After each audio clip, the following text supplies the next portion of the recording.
Hi,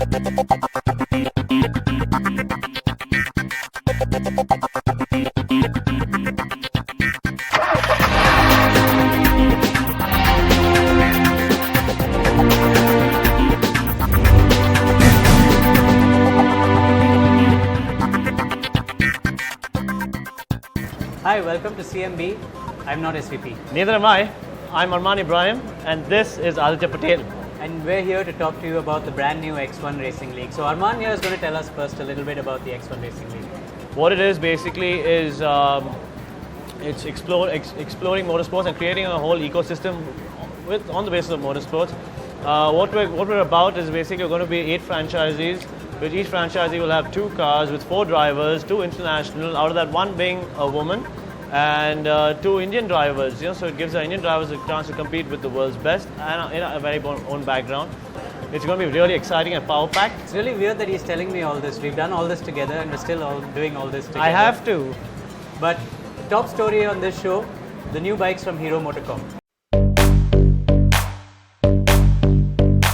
India is slowly but surely warming up to the concept of spending money on big adventure bikes and exploring the vast and beautiful landscape that our country has to offer. But amidst all the big ADVs, there was a need for something at the very opposite end of the spectrum. Sure, the Royal Enfield Himalayan and the BMW G310 GS do service that need. But what if you're someone who has very limited off-road skills and an even more limited budget, but still have an unlimited desire to ride and explore? Well then, the Hero XPulse 200 is here. After being showcased for the first time at the 2017 EICMA motorcycle show, the Hero XPulse 200 is finally here in India. It's been launched after a wait of a year and a half. In spirit, it is the successor to the Impulse, which was not very popular at the time of its launch, but after it was discontinued, it gained popularity. This motorcycle promises to be one of the most affordable, if not the most affordable adventure bike in the country that you can buy.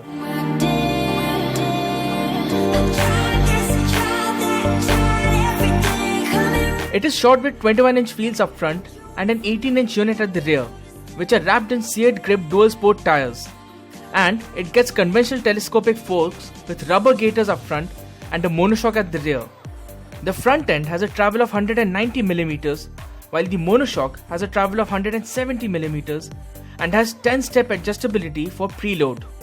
As far as brakes are concerned, the bike gets a 276mm pedal disc up front and a 220mm disc at the rear.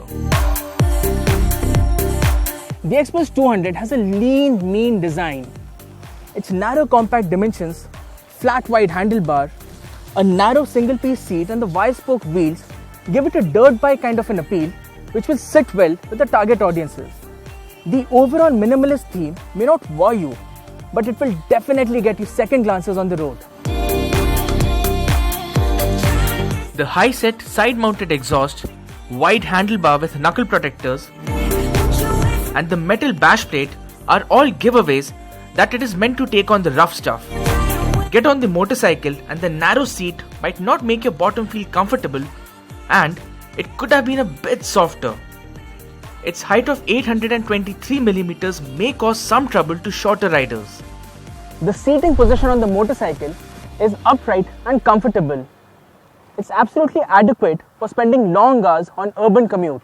And should you want to hit the trails and stand up and ride, the standing up position also feels natural. So you don't have to bend too much, and the foot pegs are nicely positioned. And the fuel tank recesses, they help you to grip the fuel tank with your knees, making you more confident when you go off-road riding.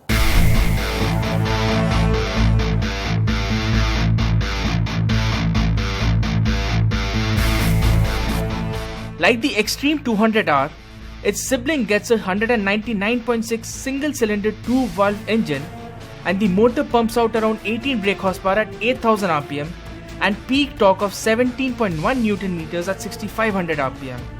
The engine is paired to a 5-speed gearbox and is fuel injected, unlike the motor on the Xtreme 200R, which is carbureted. And as far as exhaust notes go, it is more or less similar to that of the Xtreme 200R. Not quite a guttural shriek, but a mellow hum. For the price, it is loaded with features. You get a fully digital instrument panel which offers Bluetooth connectivity and turn-by-turn navigation. Other features include a full LED headlamp and a single-channel ABS which works only on the front wheel. And while the quality of plastics could have been better, the overall build quality is up to the mark in typical Hero fashion.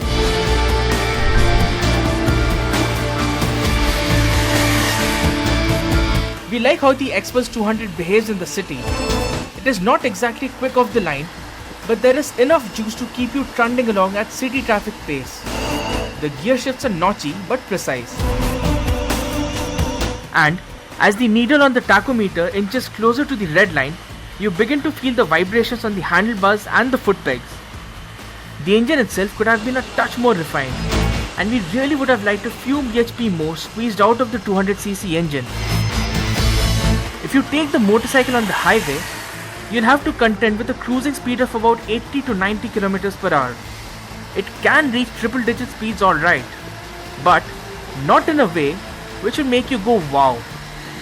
The gem here is the suspension. It makes light work of bad roads and irregularities on the tarmac.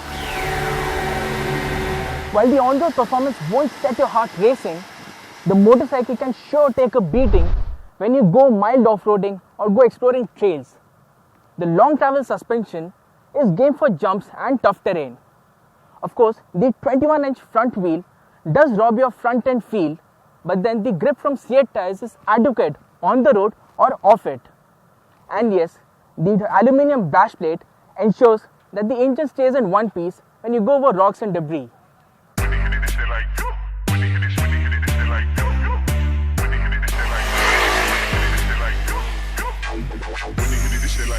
We spent a better part of the day riding through trails, tackling steep inclines, and sometimes taking flight off a crest as well.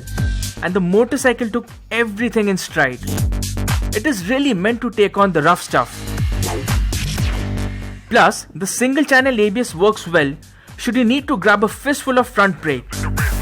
The good part is you can still lock the rear wheel and slide around should you want to dance around with the XPulse 200. The motorcycle loved the city grind and off-road hustle we subjected it to. It is light, can be thrown around corners with gay abandon, and while the engine could have done with a bit more power, it keeps you entertained when riding on mild trails. It is a good motorcycle in case you want to begin riding off-road and cut your teeth on before you splurge on a bigger, more powerful adventure bike.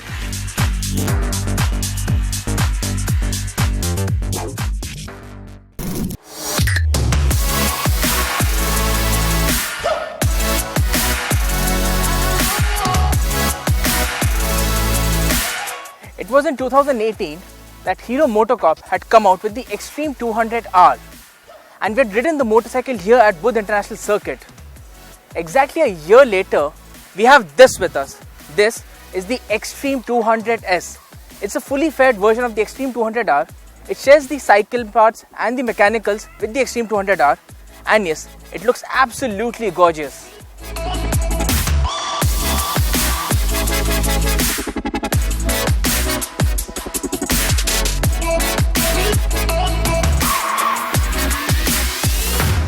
It gets the same 200cc engine as the Xtreme 200R, makes about 18 brake horsepower and 17.1 Newton meters of peak torque. The engine is paired to a 5-speed gearbox, and as far as you can see, the brakes, it's a 276mm unit up front and a 220mm unit at the rear. Of course, the frame, the chassis, everything is shared with the Xtreme 200R.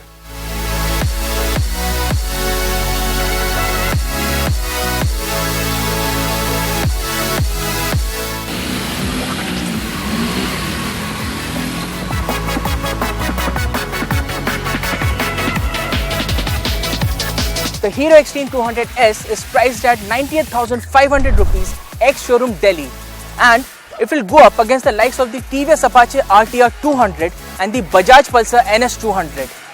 The 200 to 400cc motorcycle segment in India is growing at a rather decent pace, and this is where Hero wants to capitalize.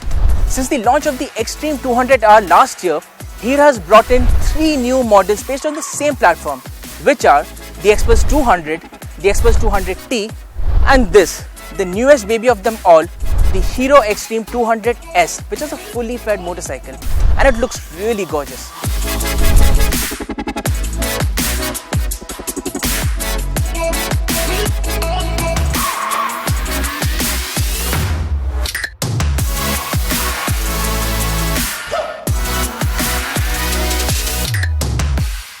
So those were the new bikes from Hero MotoCorp. So a lot of people have been asking me, especially since Arman and I have started this venture together, they always come and say, you know, I've always thought racers aren't friends. What do you think? On track, yes, we're not friends. But we are chari buddies. We travel together, and that means I've known you my whole life, basically. We pretty much have known each other for our whole life. So we're stuck with each other whether we like it or not. But on track, put us in a car, we're not friends. Off track, we're chari buddies. And now going to Royal Enfield in Korea.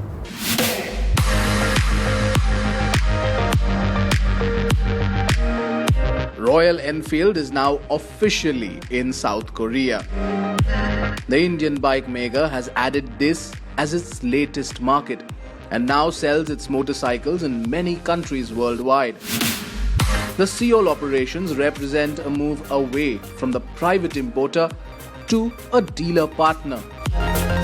Vintage Motors has been appointed the distributor partner for RE, and the brand will now provide sales, service and spares for the South Korean buyer through Vintage. Yes, the brand is growing and growing fast. Royal Enfield has gone from being the niche boutique maker of retro motorcycles less than a decade ago to now being counted as one of India's major two-wheeler manufacturers. Hard to believe that a company that sold less than 50,000 motorcycles a year in 2010 now sells in excess of 8 lakh annually. That's about 68,000 a month. While most of that growth has come from the domestic market, a large part of the brand's increasing strength is thanks to its overseas business too. Royal Enfield now sells its bikes in over 50 countries. There are 540 dealerships worldwide and 39 exclusive stores like this one. Korea was the very latest market to be added, and last year it was Argentina that came just before this one. Forget about all your troubles and how you're gonna pay your rent. RE has established larger operations, or what it calls market companies, in the USA for North American sales, Brazil for Latin American markets, and Thailand for Southeast Asia. These countries also have the company itself importing and selling its bikes instead of using importers or partners. The appeal, of course, comes from the retro modern classics in its fleet and the price points, which differ tremendously from other brands in that space. Now, like me, you may be forgiven for thinking that it's the Bullet or the Classic that's going to get the most interest here in Korea as well. It's still early days, but so far, majority of the bookings are for this bike, the Himalayan.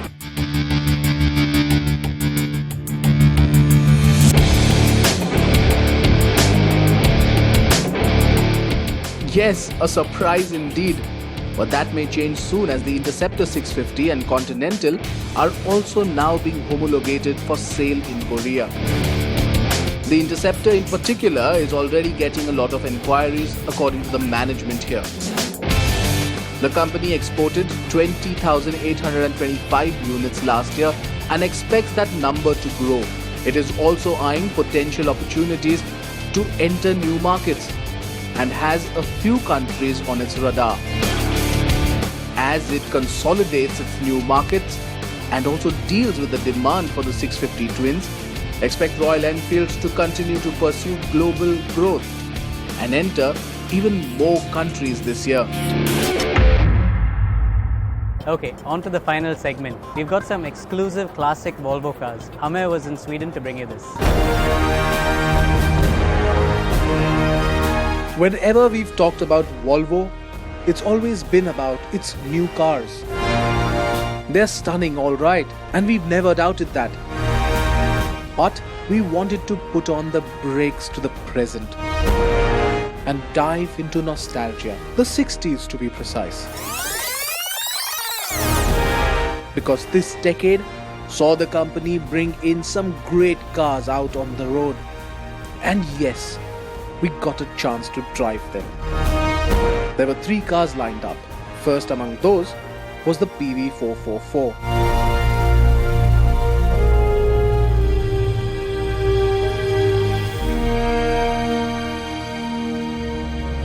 Now the 444 was that car which propelled Volvo's dreams to export to other countries, and it was made here, right here in Sweden, and it's the earliest of them all. So you can see there's a lot of play in the steering already.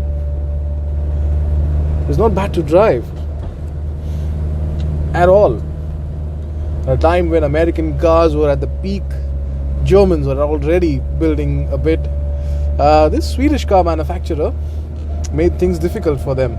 This one in particular, the exterior paint is as is, right from the 1960s. So that speaks about the quality. Now the car I drove clearly showcased the evolution of the brand. And yes, there were a few rough edges, but those were creased out with the coming of a sports car, which changed the fortunes of the company. It's an absolute legend, this thing, and because this model, the P1800, was actually driven by another model, a role model of sorts, Roger Moore. He drove it in a series that he did, and well, it was a runaway success after that. Otherwise, frankly, nobody would have cared about this Volvo. But look at it, it's streamlined, it's so beautiful looking, and yes, it takes some time to understand how Roger Moore folded himself into it, because I myself I'm finding it pretty cramped to get in and get out. Ingress and egress is an issue, but still, once behind the wheel, it's absolutely fabulous. 1.8 litre engine, 115 brake horsepower, and that smile. Oh, nothing comes closer to having fun. Nothing. Another car to be made in the 60s by Volvo was the 144 station wagon, and this is the 145. The 5-door station wagon was big on space, and the boot was big enough to swallow a couple of calves. The 144 not only signaled the introduction of a new numbering system for Volvo, but it continued with it in the 145 as well. In fact, it showed a new direction in terms of safety. It had disc brakes all around, a split steering column, and a new lock on the 3-point safety belts. The body had energy absorbing crumple zones at the front and rear. Even the door locks had a safety design.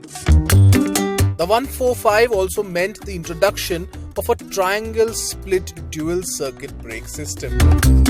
The car had 2 brake circuits, and if one of them failed, 80% of the braking effect was still available. So safety was paramount, and it is now too. Looking back at the past has made us realize that the constant for Volvo has been safety, and its development still continues. The evolution of Volvo's cars and technologies is worth noticing, and yes, it's only getting better. So that was fun. Wrapping up now. For more details on the X1 Racing League, log on to the Car and Bike website for videos and more. Always remember, wear your helmets and your seatbelts.